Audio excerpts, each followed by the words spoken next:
Ooh. Broken stick.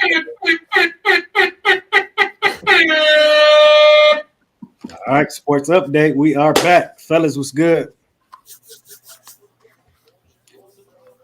Live in the mix. Good. What's good? What's good? We live in the mix. We live in the mix. All right. So, yeah, I want to jump right back into it, man. So, since last stream, the NCAA announced Power 5 conferences are going to be allowed to play players directly. Schools will enter a revenue sharing plan that allows them to disperse up to $20 million per year to the student athletes. So, Adrian, how do you like this new rule? I mean, I think this was a long time coming. Honestly, think about it. We've been waiting on this for years. Guys like Reggie Bush, Lamar Jackson, Michael Vick. Think about the guys who could have made a lot of money. Tim Tebow, Florida Gators teams, even my North Carolina basketball teams. A lot of these guys could have made a ton of money, and it just never happened. I think it's about time. I know they talked about each school, Power Four school, getting about $20 million to distribute between NIL and however they gonna do it, but I just think it was time coming. I mean, this is pretty much what it's been all along. They just didn't want to admit it, and now with the fact that it's happening, now we can just move on and go about business. You know, we ain't gotta act like we gotta hide it now. Yeah, I mean, I don't know. I still feel like there's I don't know the right word I'm trying to look for it, but I feel like, I mean, yeah, players should get paid. The NIL deal makes it a little tough, but I almost think it should be like get rid of the NIL deal now, so players can't just like be swapping schools more. Just let them pay players in different ways. Figure out some way to make it so they can't just transfer schools because of NIL deals and stuff like that. But I mean, yeah, like Adrian said, it's a long time coming. I think it's good.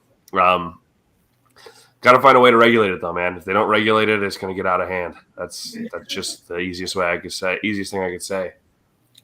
I agree 100%. Got to have some rails up for it. They talked about Dr. Deion Sanders was getting interviewed by Matt Barnes and Steven Jackson about this as well. Just problem is just how do you find a way to navigate that? It's just a very tricky slope in a situation. I would not want to be in charge of doing that. So it's like the Wild Wild West as we keep talking about. So I mean, it doesn't stop the power schools at Ohio State, Bama, Florida State, Michigan. Keep rolling. All these big time schools with the money and the big donor are just going to keep staying on top of college football right now.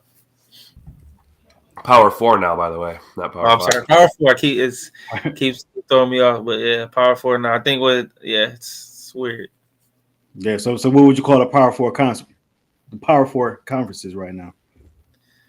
Big 10, ACC, SEC, Big 12, which I would say the Big 12 is probably the weakest conference in terms of football, but probably the strongest in terms of basketball. It's going to be Power 3 by like 2026, I bet. Yeah, we're probably going to 2 super conferences, honestly. Down the line sometime soon in the next probably 5 to 10 years, I would say. Yeah, for sure. Shout out DC in the building. Say happy Thursday, boys. Appreciate DC. Happy Thursday. Yes, sir. So the Pistons, they hired a new head of basketball operations, Trajan Langdon, since our last stream.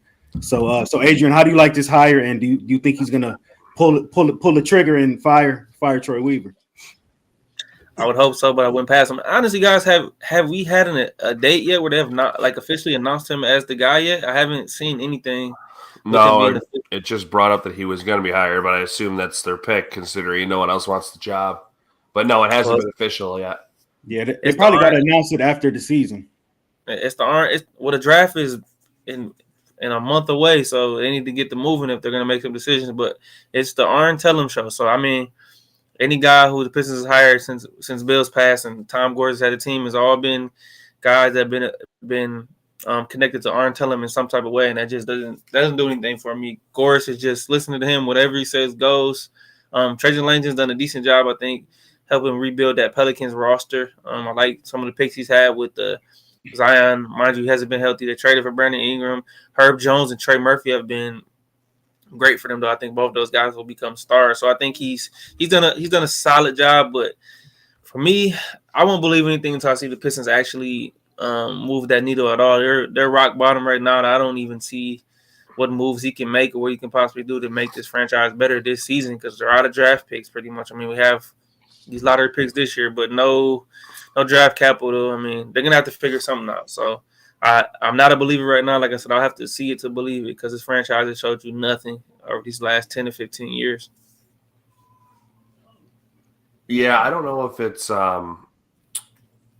what's the word I'm looking for? I don't know. It's weird to me because they're hiring him as a president of basketball operations, but like he's gonna make the pick and like take over like the GM job. So does that mean that Troy Weaver's like officially gone? Like, should he be gone? I think he probably should be gone because his record is like 70 something and like 200 since he took over. I think they said something crazy like that. 78 and 222 or something, or 250, something crazy. So, yeah, I don't know. I just think that is this going to fix everything? No, I think it's just kind of a cork in the hole in the bottom of the boat. Just something they needed to do. A few of my friends wanted the guy from the Timberwolves to be hired, but I just don't think that, it would have been a Monty situation where you overpay him and who knows if he's even going to make the team any better. So yeah, I mean, we'll have to see what he can do when he gets hired. I ultimately think it has to be like Tom Gores needs to sell the team like we keep saying or get more involved, and I don't think that's going to happen. I don't think either of those things are going to happen. Hopefully he comes in and kind of puts his foot down, maybe gets rid of Troy Weaver and can find somebody in the rest of the NBA that would be a solid GM. I don't know who would be a good fit. I want to say someone from OKC, but that's where Troy Weaver came from. So it's like, are we gonna go down that same carousel? I don't know. But yeah, I mean, I can't. It's so tough to say right now until like free agency happens and this draft happens. You got to see what happens after that. It's so much smoke and mirrors right now. So Reid, you want them to stay at 5, or you think they should trade that pick? I mean, I would be fine with them trading it. It depends on who's it for. I sent that thing to you guys the other day. It was Ivy Stewart, the 5th pick, and a protected pick. I think it's next year or the year after that, one of the two for Brandon Ingram.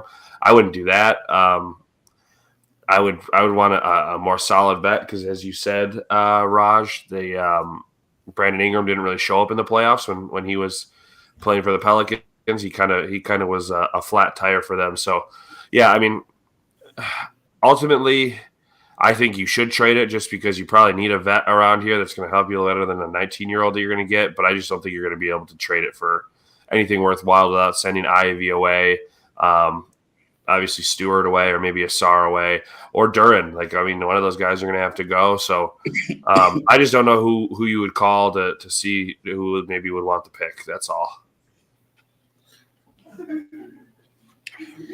Yeah, I think they should. I mean, if you get a good offer, trade the pick. But if not, I mean, what do you do? The tough part is that Trajan Langdon does get hired. He's officially announced.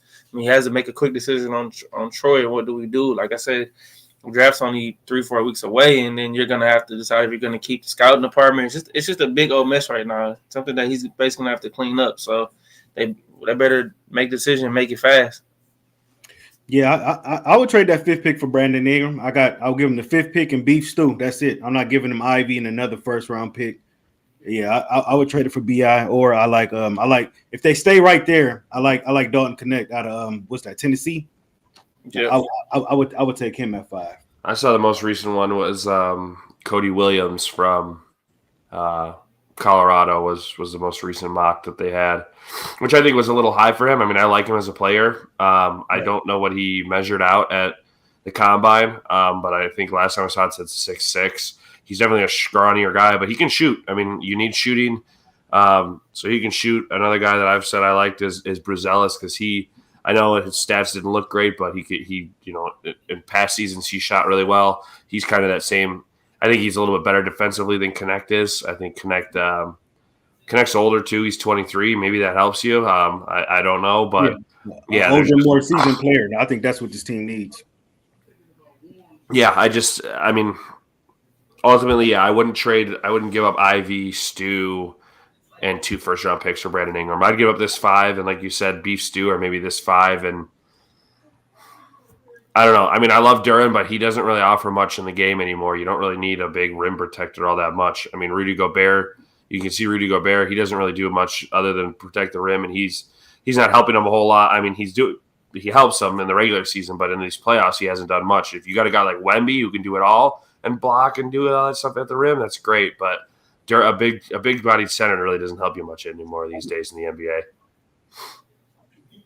Yeah, Timberwolves game just tipped off, guys. About almost 2 minutes into the game. So, okay, cool.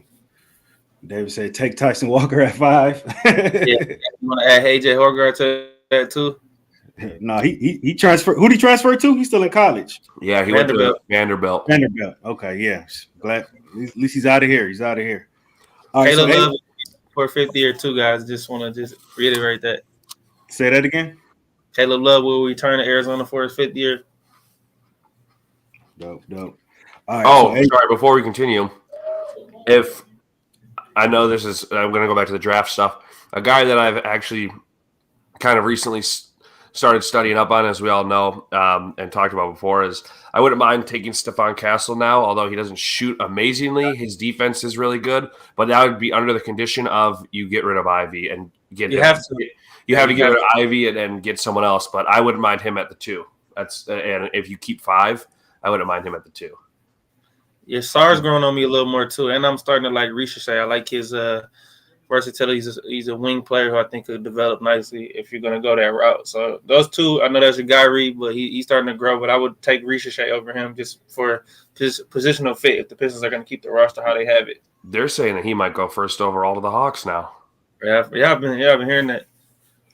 Reid, you still on that Bronny James at 5 train, or that's not realistic anymore? I just don't think it's realistic. I mean, I didn't think it was realistic then. I just think that LeBron's not going to leave no matter what. I mean, I would do it just to hold him hostage again, just like you keep him here and say, no, we're not trading him. Okay, he doesn't want to play, and we burn that pick. Whatever. I mean, there's nothing else we can do. But we drafted you. We have the rights. You already forwent your college year, so. I mean, I would try and do it like that, or I just trap him in the G League. If he's got I just keep him in the G League. I think he's going to stay there anyway, but I just trap him there and say, "Hey, you want your son? Give me, whatever I ask for, and I'll send him your way." Yeah, because certain teams LeBron's not coming to. He's not coming to like the Pistons, the Hornets, Portland. Like certain teams, he's not coming. Houston, I don't think he'd go. I don't think he would go to Orlando. Yeah, I don't see it. All right, so Adrian, the Lakers. We're hearing that JJ Redick is allegedly the front runner for this job when the season's over. So it's legend that he's putting the staff together already. So do you think JJ Redick will be an upgrade over Darvin Ham? I think so. I don't know, man. I don't think JJ right now. If I'm JJ right now, I'm not taking the Lakers head coaching job. I just think it's a bomb waiting to explode at any minute right now, especially being his first job. He's got it good right now. Got a gig with ABC. His podcast, he's a smart guy, knowledgeable, but it's basically the LeBron effect. LeBron gets who he wants. It's been whispering in his ear. And then I read yesterday, late last night, that they said it's not finalized. They're finalized. They're still doing some more searching. But if I'm JJ, I'm not taking that job. As we see, Darvin Ham gets fired, and then he comes out and says Anthony Davis didn't support him or didn't want him. What happens? The Lakers go on a 3-game losing streak. Now it's going to be JJ Redick's fault. It's a LeBron effect. Just you don't want to start your career dealing with that kind of pressure, I mean, Ty Lue did it, but that Cleveland team was ready to win. This Laker team is not ready to win a championship right now, not in this stacked Western Conference. I think the only way it really works out for JJ is he just kind of sits down and shuts up and just kind of gives like a veteran like mentorship along with LeBron to like younger players. But I don't think he's actually going to be like coaching like crazy. I mean, we saw the video of him and Bron writing up that play, but I just think ultimately it's LeBron's team and whatever he says goes. So it's just going to be tough for him to even succeed. And just Lakers fans, as Adrian knows, being his favorite fan base, they just as soon as you do something wrong, you're basically put on the headstone to die. So yeah, it's tough. Like it's would it be cool? Yeah, sure, but I think he should go and coach somewhere like. I think he should go and coach somewhere else, honestly. I know Houston isn't obviously looking to hire because they have Aduka, but like a place like Houston, he needs to, or Orlando, like he needs to go to a team that has younger stars that he can coach up that way. But I don't think it's going to be in LA with superstars like LeBron and AD. Yeah, for sure. I want to see Sam Cassell get a shot. I think it's time for Sam Cassell to get a head coaching position. Yeah, sure. I would like to see him take that position. I think it's time for that. So Adrian, Mavericks and the T-Wolves tonight. How you see this one going? Man, I'm sorry, I'm locked in, guys. That's a good game right now. I'm rooting for Minnesota. That was my pick when the series started, so I gotta stick with it. Them being able to come back down 0-3. I know it's never happened before, but as long as they're still alive, they still got a shot. So I'm rolling. I'm definitely rolling with Minnie tonight. Gets to a game 6, more basketball. I can't go another week without basketball. So I'm rolling with the T-Wolves tonight. They need it. Yeah, I got to roll with Dallas. I just think they're the better team. Is Lively supposed to be back tonight. He's played well at center for them, what he's needed to do. PJ Washington is fitting perfectly in with Dallas. So, can it go longer in the series? I think so, but I think Kyrie and Luka are ready to. I think Kyrie's ready to make a return back to Boston and beat them, and I think Luka wants to win his ring. I also just think that would be a better matchup for the finals as opposed to the T-Wolves and Celtics. I think the T-Wolves, also have. Both teams have a lot of time, but I think they got a lot more time than the Mavericks do. I will also add real quick. I think the pressure falls more. If Minnesota wins this game, the pressure mounts more for Dallas. So you want to put them away as quick as you could possibly put them away. With that being said, but Raaj, I just think at some point in time, I'm not saying it's going to happen in this series, but at some point in time, I want to be alive, and I hope we're alive to see the day where a team in the NBA comes back down 3-0. Telling you, it's going to happen. May not happen this series, but it's going to happen. It could happen this series. Who knows? So yeah, I like Minnesota tonight, but overall, I like Dallas in the series. So yeah, I got 16-10 Dallas first TV timeout. Okay, cool. So at this point for Boston, do you think it's championship or bust for Boston right now? If they don't win the ring, is this season a failure? 100% a failure. They've been building. I feel like they've been on this trajectory for the last 6-7 years. They've been to the finals once already with Jason Tatum and Jaylen Brown. Jason Tatum's rookie year, they played LeBron in Game 7 of the Eastern Conference Finals at home and lost. They're paying Jaylen Brown his money. Jason Tatum's going to be the highest paid player in the NBA come the offseason. He's going to get that contract. Both going to be making over $300 million plus. I know they don't have Porzingis, but there's no excuses, man. They caught a big break in the playoffs right now with no Jimmy Butler in the first round. The Knicks fall apart in the second round, and Tyrese Halliburton falls apart after game 1. So past there. So you better win a title now because you don't have time to be waiting and messing around. So, and then if they win this title, they'll have the most titles in NBA history over the Lakers with 18. But got to get it done. I don't want to hear no excuses. You don't get any passes, so you better get this done. Yeah, I think the Celtics, that'll be their hardest challenge would be going up against the Mavs. Because, again, I think they match up as a better team versus the Celtics. And like Adrian said, they've had such an easy route because they've just, an injured Jimmy Butler, injured Knicks team with no Julius Randle and OG for a game or two when it was earlier in that series against the Pacers, and then Halliburton goes down. It was just, they've basically had a cakewalk to their finals route. And look, now they get to sit for, what has it been, 2 games for the Mavs and Timberwolves. So they're getting a lot of rest, getting healthier, obviously. But I still think the Mavs would be a better opponent for them because I think it'd just be harder. You don't really have.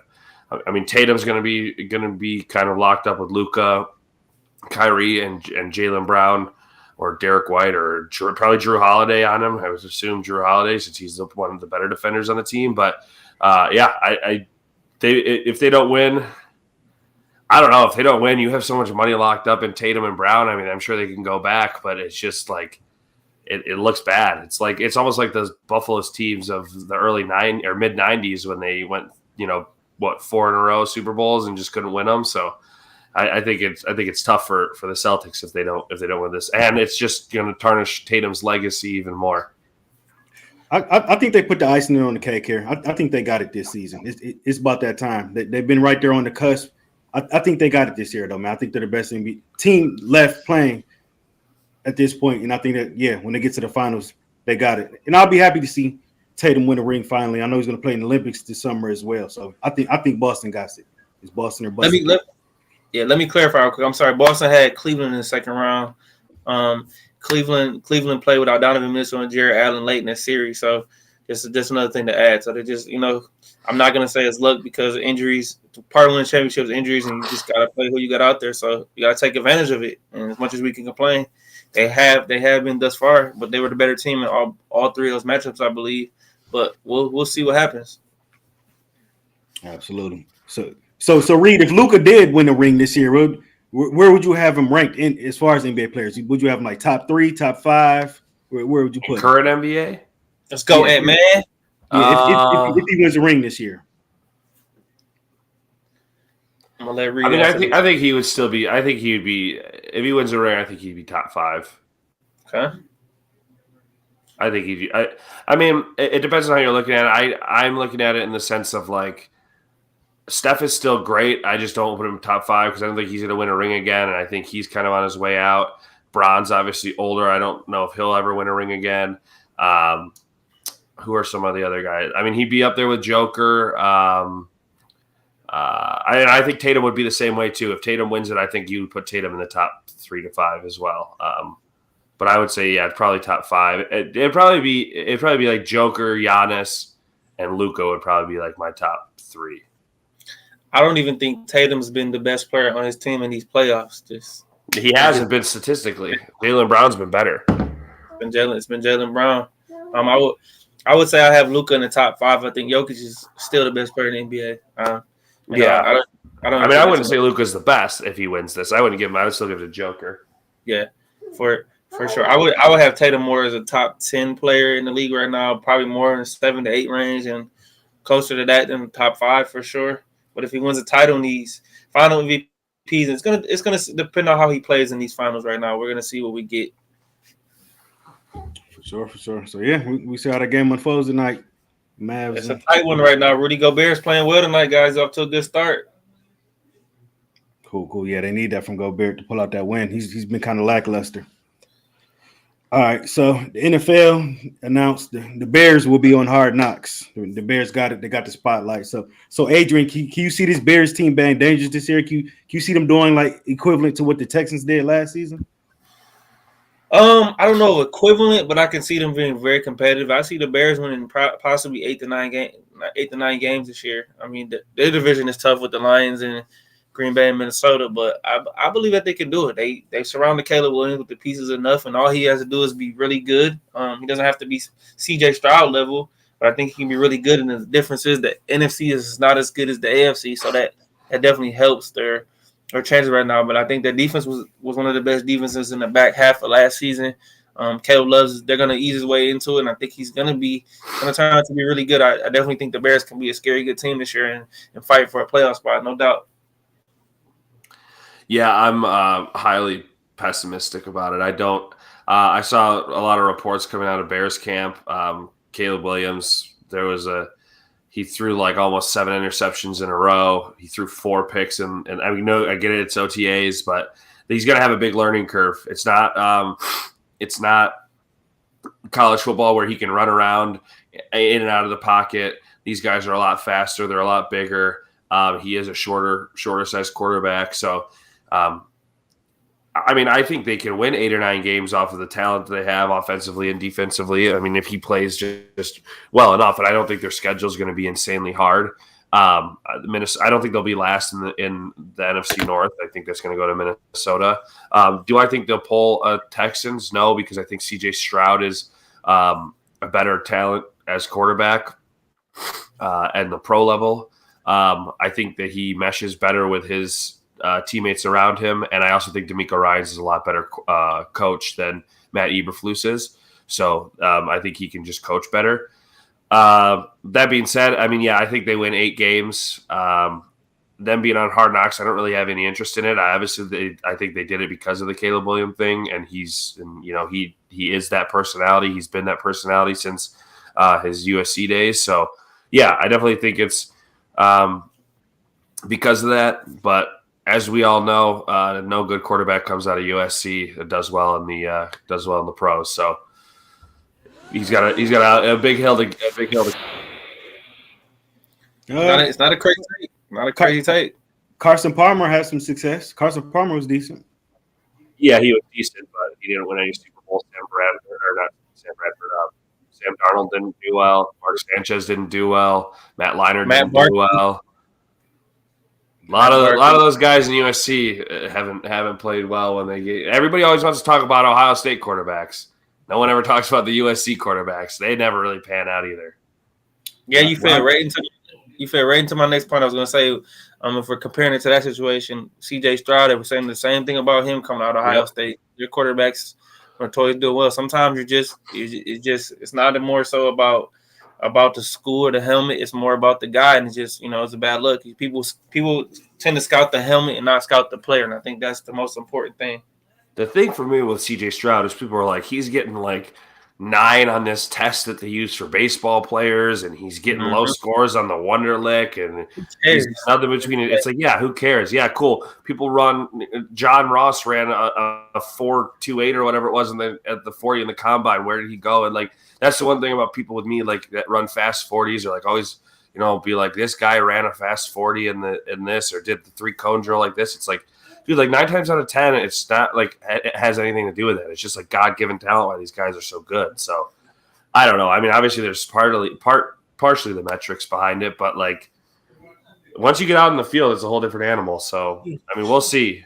I'm partially I don't like Caleb Williams because he's on the Bears. I also don't like him just because of the way he's acted in the regular season and in college and all that other stuff. So if he proves me wrong, he proves me wrong. But I just don't think. I don't think he's as generational as everybody thought he was. Just like Trevor Lawrence, like everybody thought Trevor Lawrence was generational, and his stats have been very comparable to Baker's throughout the first 4 years of his career. So, Reid, who do you think has the better season, J.J. McCarthy or Caleb Williams? I think Caleb Williams because he's going to start right away. J.J. McCarthy either will start. I mean, he might start right away. He's another one I haven't heard great things about in OTA, but I just think Sam Darnold's going to start over first.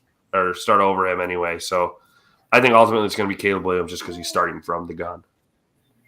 Okay. Adrian, who would you rather have, Caleb Williams or Trevor Lawrence? Caleb Williams. Because he'll be on a rookie deal. They put him in the better situation. Trevor Lawrence is my guy. But he's been hurt. I haven't seen that pop that I need to see from him. He had one good year. They got him to the playoffs, and it's just been not great thus far. But I do like Trevor, but I would take Caleb because then the Jacksonville Jaguars got to pay Trevor Lawrence right now. So that's like the question of like I mean, obviously I say this being a Lions fan, but that's like the question of like who's going to lead the more dysfunctional organization to a better spot because Jacksonville is pretty dysfunctional and the Bears are pretty dysfunctional as of late. I mean, they went to a Super Bowl years ago, as we all remember, and lost to Peyton Manning. And then the Jags have been to a few AFC championships. They did it with David Garrard, and they did it with Blake Bortles.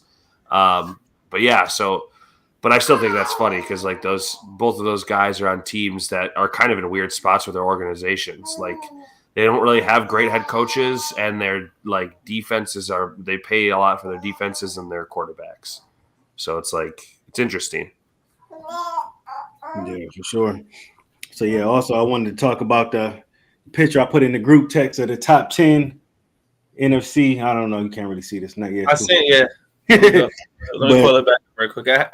When you sent it in the chat, I was driving, and I seen Jelinek reply to it, and I just was instantly just upset looking at that.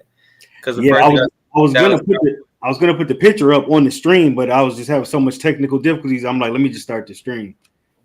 So yeah, Pro Football Focus put out a top 10 list of the top 10 NFC quarterbacks right now. So on the list, the top 10, they have Dak Prescott number 1, Matthew Stafford number 2, Jalen Hurts 3, Jordan Love 4, Brock Purdy 5, Kirk Cousins 6, Jared Goff 7th, Kyler Murray 8th, Geno Smith 9, and Caleb Williams 10. So I want to go last. I'll let Reid go first. You or Raaj go first because I gotta unload. Well, I'll just quickly. I would just say that I do think the top 3 is right. I think Brock Purdy needs to be over Jordan Love because he just played in the Super Bowl and he beat him head to head in the playoffs. I think Brock Purdy should be 4th, and I think Jared Goff should be 5th. Go ahead, Reid. Yeah, I agree with that. I'm a big Brock Purdy hater because I just think anybody would be good in that San Francisco offense. You can put any one of these quarterbacks in that San Francisco offense, and I think they would all do very well. As the joke I said before, I'm surprised Geno Smith isn't ahead of Jared Goff because he was basically put ahead of Jared Goff and everything last year. And I just think that he went back to being a pumpkin like he was going to be. I think it's pretty much right. Do I want Dak at 1? No, because I think he's a choke artist. So I personally would put Stafford 1 just because I still think he plays well. He was just injured and then ran into the Lions at home in like a hot run. But I would put Stafford 1, and I would probably put Hurts 2, Dak 3, and then you can go. I would say Jared Goff 4 Brock Purdy 4 because he did go to a Super Bowl. And then I'd say Jared Goff 5, and then Love 6 because I basically just slide everybody back down on the list. But yeah, I think Stafford should be 1. He's the only one out of these guys on this list that's won a Super Bowl. So I still think that he has a lot to give you. I mean, he doesn't look obviously he's injured a lot and he's older, but Dak Prescott, there's always hype behind Dak Prescott every year, and he always lets you down. So I would put him at 3, Hurts at 2, although the Eagles kind of shot themselves in the foot last season. So that's how I would go. I'm so sick of Pro Football Focus, man. It's always we all know you love 3 things: the Dallas Cowboys, the Lakers, and Pro Football Focus. All right. I mean, for one, Caleb Williams has not played a single down in the NFL. And mind you, I say he's going to be good, but we haven't seen it yet. So you can't put a man in the top 10 who hasn't taken a single snap. It's like paying a kid to go to a school $3 million in NIL, and the guy hasn't taken the snap. So how good do you know he's actually going to be, no matter how confident you are about that? That's 1. 2, Dak Prescott is absolutely not the number 1 quarterback in the NFC. I would definitely move Stafford up to 1, Jalen Hurts 2, Brock Purdy 3, and then Dak 4, and then slide Jordan Love to 5, and swap Jared Goff and Kirk Cousins out. And that's what I have. Jared Goff's been consistent the last few years. He's won some playoff games. Kirk Cousins coming off an Achilles injury, and he hasn't won. He's won 1 playoff game, and he sucks in prime time. That being said, as much as I disdain for Brock Purdy, I got to move him up because he's done a great job in the 2 years that he's started for San Francisco. So I can't do that. Jordan Love, I think, is going to be top 3. He just he doesn't have the sample size yet. I just couldn't give Jordan Love any higher because, I agree. Like Raj said, I wouldn't put him over Goff just because what Raj said he lost to Brock Purdy in the playoffs. Goff basically led this team to their first ever NFC Championship game, so I couldn't put him any higher than Goff. But I mean, I could see you arguing it if you wanted to for next season. I want to actually bring this up to you guys really quickly though. So they have Geno and Caleb Williams at the last 2. Like Adrian said, you put Caleb Williams there. He hasn't played a professional snap. He could come out and look like Bryce Young did last year. Don't you think you would put, as much as I don't love these 2 guys, but don't you think they played better than both the guys in the back 2 in Derek Carr and Baker Mayfield? Baker. Yep, that's the first one. I think they both should be ahead of Geno and Caleb on this list. Baker, I absolutely agree with Baker Mayfield. He played phenomenal in the back half of that season. In that Green Bay game he played lights out. I mean, I don't love Derek Carr either, but I do think that he played better than Geno Smith, if I'm not mistaken. But Geno did miss a few games. Yeah. No. If this was a list for next season, it'd be different if Caleb Williams was on there. He hasn't played like that. I think Jaden Daniels is going to be a stud, but can I put him on the top 10 yet? No, he hasn't taken a single snap in the NFL yet. You know, God forbid any of these guys get hurt, so you never know. But you just gotta wait and see. We're just getting too ahead of ourselves. It's just something to create, something for us to argue about. And I think Pro Football Focus has it in with the Dallas Cowboys because just you guys watch football just like I do. Dak Prescott chokes when it comes to making the biggest plays in the biggest games. Look what he did at home against Green Bay. Jordan Love lit them up in his first career playoff game. So last season, Geno Smith threw for 36-24, 20 touchdowns, 9 interceptions with a 92.1 passer rating. Derek Carr threw for 3,887 yards, 25 touchdowns, 8 interceptions with a 97.7 passer rating. So he definitely should be ahead of Geno. And let me pull up Baker really quickly. I got you, Reid. Okay. 4,044 yards for Baker. Average 71 yards attempt. 28 touchdowns, 10 picks. And what was his rating? His rating was 94.6. So better than Geno as well. So Pro Football Focus, I don't know what you did your list on, but those guys should definitely be ahead of a guy who's never played a snap and a Geno Smith who, just played okay. I mean, he played like a top 15 quarterback.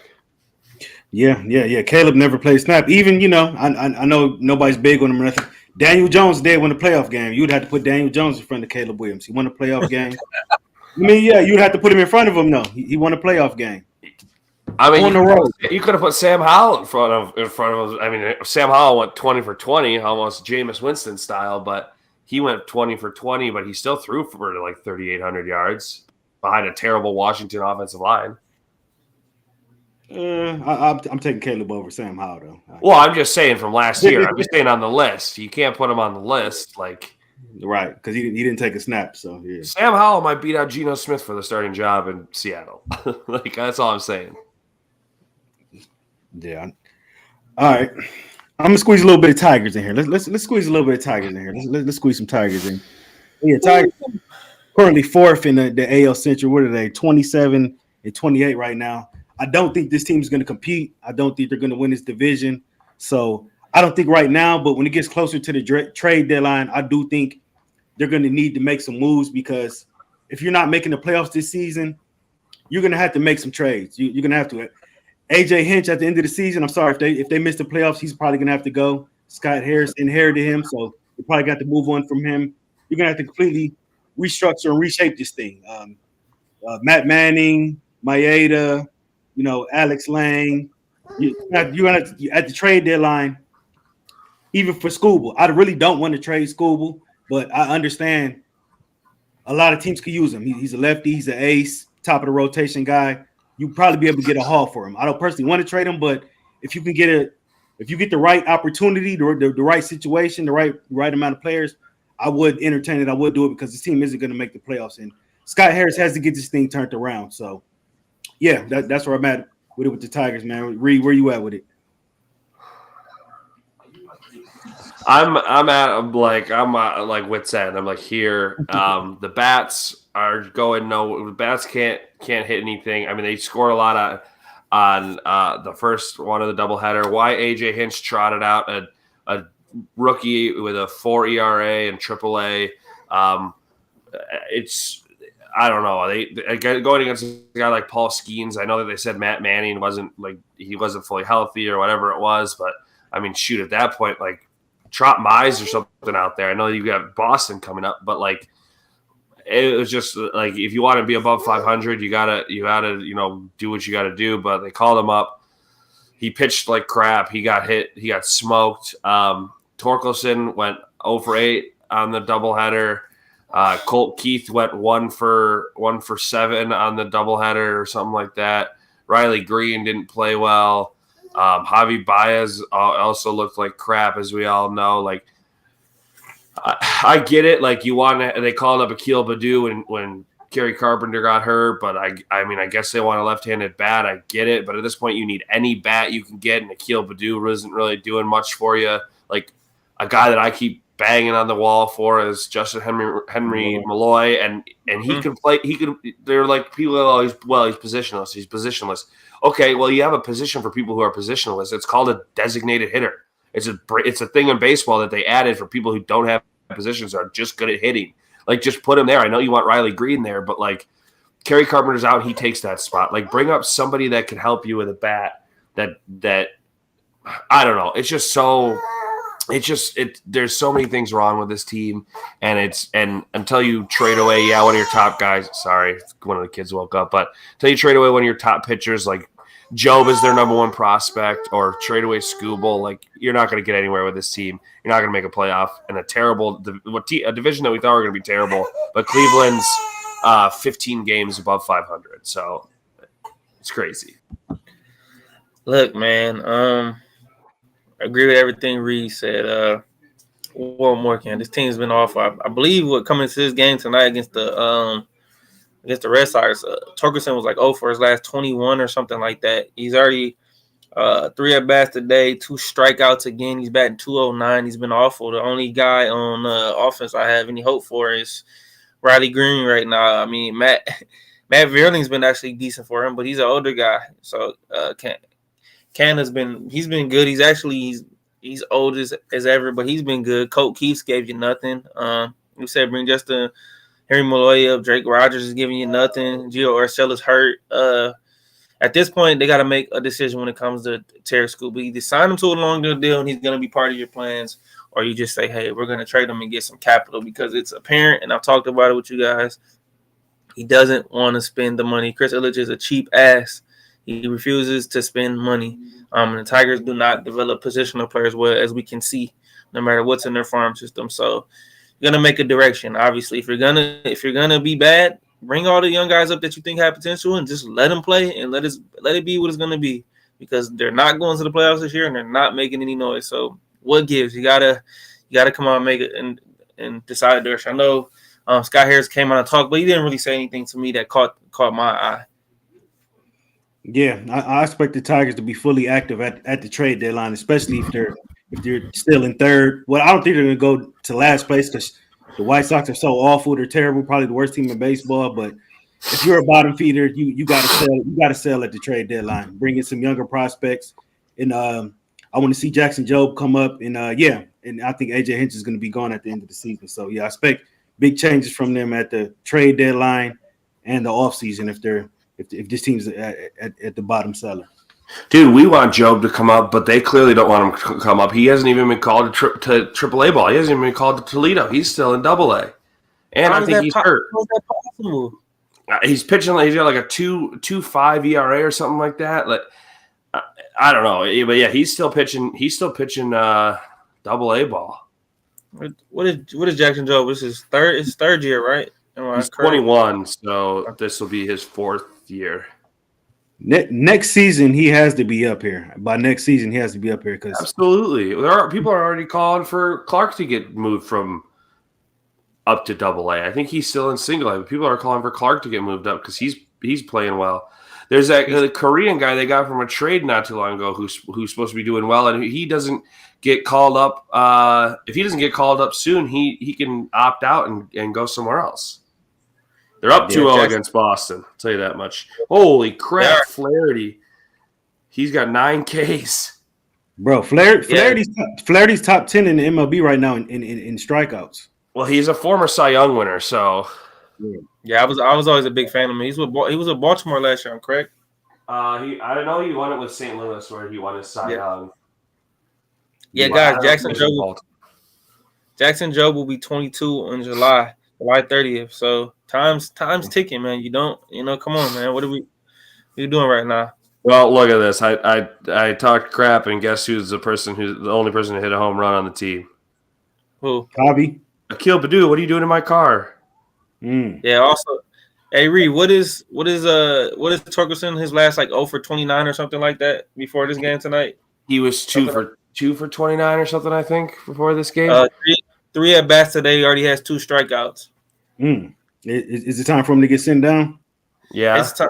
Yeah, for sure. Yeah, well, he has 2. He's 0 for 3. He struck out twice, and he grounded out to short. He's batting 206, and the next person that's lower than him is Javi batting a 195, and he's 195 now because he struck out twice and he lined out to left. Colt Keith got a hit today, but he also struck out and flied out to center. But he's 233 right now.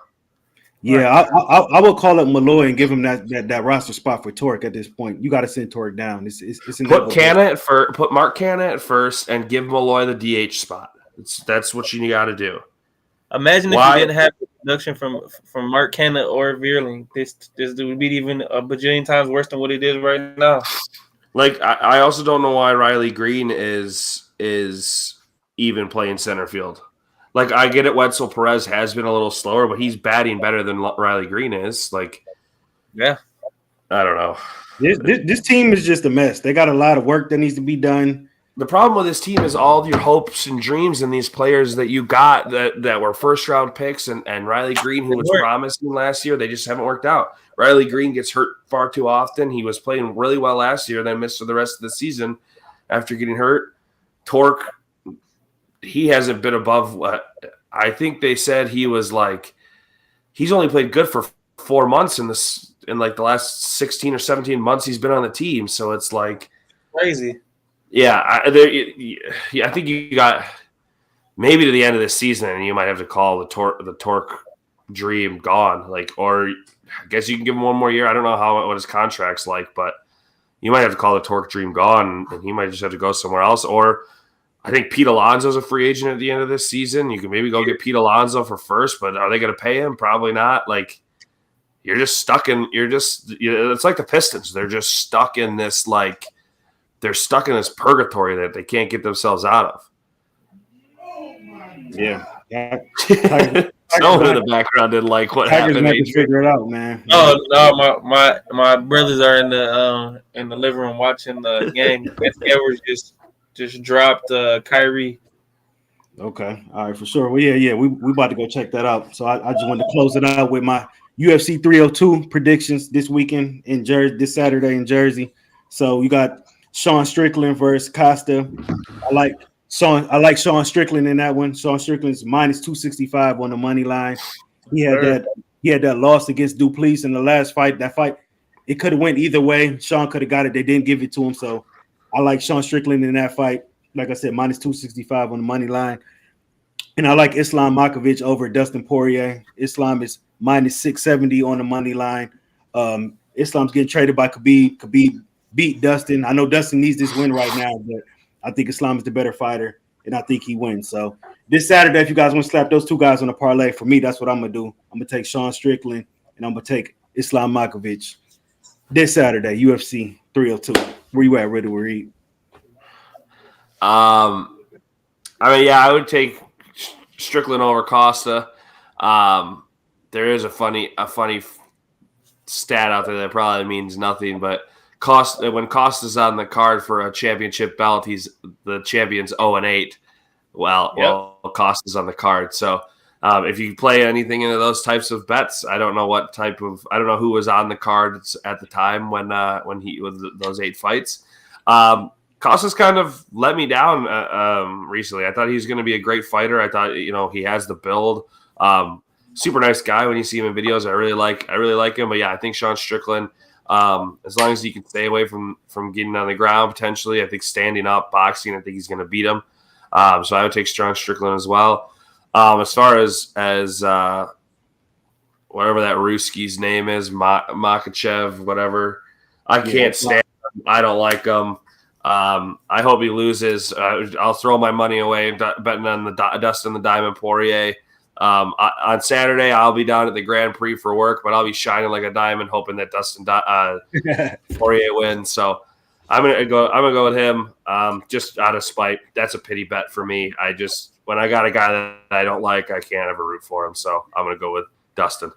Hey, Dustin's plus 430. So if you put 100 on him, you get that 430. Yeah. Yes, sir.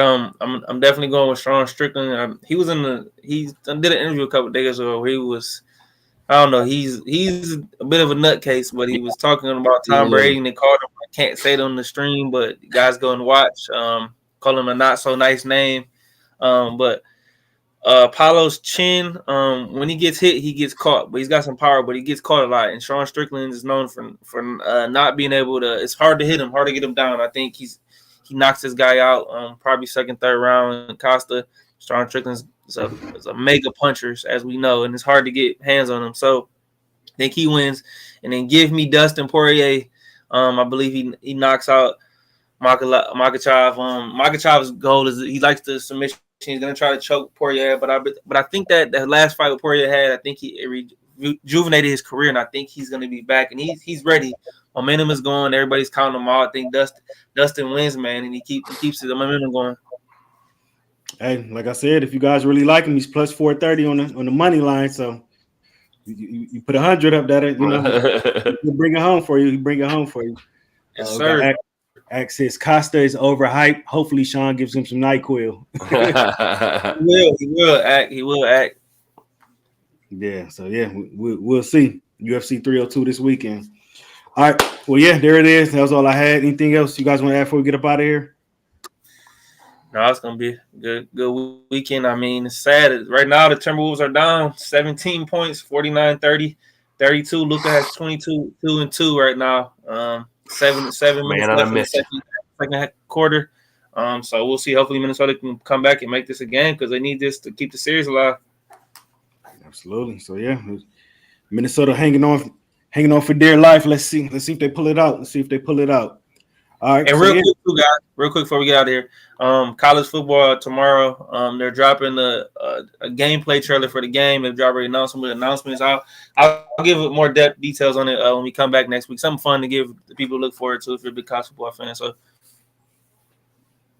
Absolutely. All right, cool. Well, yeah, there it is. Good show, fellas, and I'll see you boys next week. Peace. Yes, sir.